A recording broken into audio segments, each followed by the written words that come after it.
Hello and welcome to A Russell Reads. Today we have Expendables by Allison Ingleby.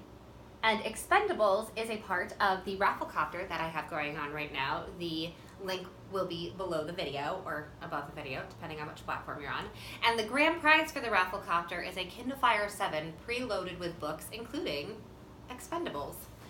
Alright, and here is our blurb. Alicia is an outsider. If the government find her, they'll kill her. She's learned to survive by being smart, manipulative, and trusting no one. She dreams of a life inside with a father she's never known. Trey is an insider. On the run, he seeks sanctuary outside the wall. But the world of the outside is more desperate than he could have imagined. His only way out is to find out why he is being hunted. Thrown together, Alicia and Trey each make their own bargains to stay alive and to discover the truth about their pasts. Tasked with an impossible mission, they must learn to work together if they hope to escape alive. Fans of The Hunger Games, Divergent, and The Maze Runner will love this fast-paced dystopian thriller, the first in a breathtaking new series. And here we have our excerpt. Goldsmith, are you paying attention? Mr. Peters frowns at me over the top of his wire-rimmed glasses. I jerk upright in my seat. Yes, sir. My cheeks burn as I realize my entire history class is looking at me. They're probably thinking I fell asleep again, tired out from rugby practice, unlike the rest of the boys who seem to have boundless energy. Sometimes I wonder if my parents paid for any genetic enhancements at all for me. The truth is, I've been distracted by a strange tingling sensation in my right forearm. I examine it as Mr. Peter goes back to droning on about the refugee crisis of the 2050s. It looks normal. The tingling disappears and is replaced by a throbbing, as if my pulse has been magnified 100 times. My arm moves 2 inches to the right. A moment later it twitches again and moves back to the left. Am I going crazy?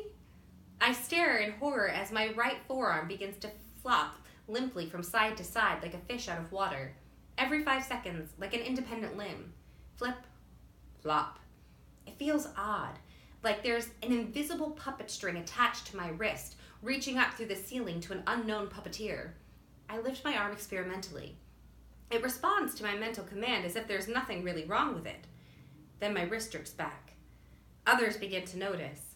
First, there are just a couple of nervous titters and a few sidelong glances. No one wants to draw attention to themselves. Peter's detentions are the worst. I push my hand into my desk, tensing the muscle in my forearm, willing them to stay still. 1, 2, 3, 4. The spasm throws my arm into the air. It lands with a thud back on the wooden desk. A ripple runs through my elbow. The next time, my whole arm moves, like a shockwave rippling through my muscles. There's a slight tingling sensation in my arm, a bit like the sensation you get when you knock your funny bone. I wonder if somehow I trapped a nerve. What are you playing at? Theo leans over to hiss in my ear. Surely you don't want detention again. I'm not doing anything, I mutter back under my breath. Should I excuse myself?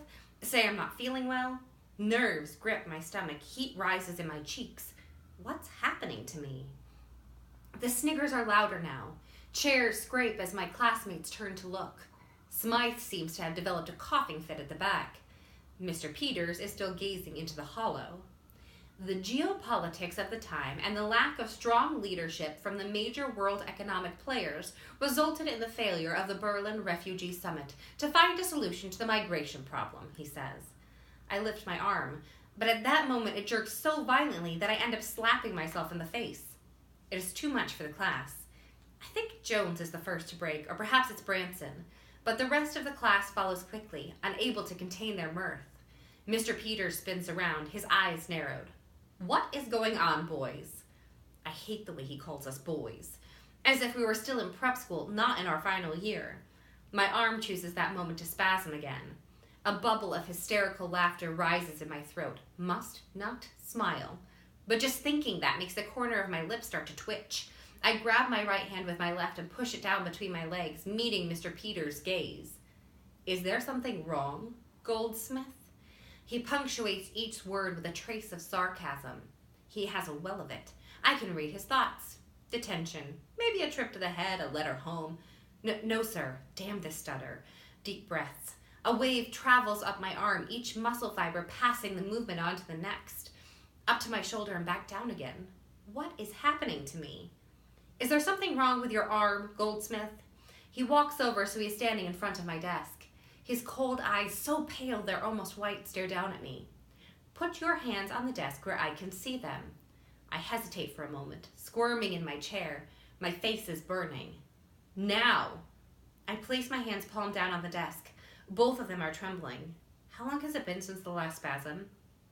Mr. Peters reaches out, and at that moment I feel my muscle fibers twitch. My forearm jerks upward, knocking his arm aside.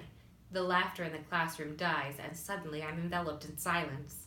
I feel the blood draining from my face through my chest to my feet. I grab my arm before it spasms again. It writhes in my grip like it's trying to break free from my body. I stare at the desk, not daring to look up. Go and report to the medic, Goldsmith. Johnson, go with him. Glancing up, I see Peters has already turned to walk back to the front of the class. And the rest of you will stay behind an extra 15 minutes. There's a collective groan.